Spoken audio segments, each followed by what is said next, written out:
Pernah gak, pas ngasih uang ke orang tua, malah dibalikin lagi karena mereka merasa uang itu lebih dibutuhkan untuk keperluan kamu? Hal itu belum lama ini dialami wanita dengan akun TikTok Dance Dinda Ae. Dalam unggahannya, ia membagikan momen saat memberikan uang ke ibunya, yang ternyata mendapat reaksi tak diduga. Dali sudah tua dan baru saja diberikan uang di awal bulan, ibunya menolak dengan halus uang yang diberikan. Meski Dinda sudah memaksa karena uang yang ia dapat dari bekerja memang ingin diberikan untuk orang tua, tapi ibunya bersikeras menolak. Iya, untuk ibu makasih alhamdulillah. Tapi udah diterima tak kasihin lagi, kata sang ibu. Setelah Dinda mencoba meyakinkan sang ibu, hanya Rp200 ribulah yang diambil dari beberapa lembar uang pecahan Rp100 ribu itu. Kalau dikasih selalu ngomong, udah tua.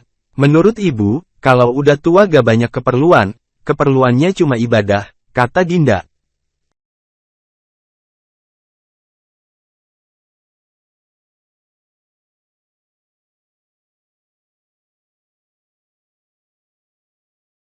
Terima kasih sudah nonton. Jangan lupa like, subscribe, dan share ya.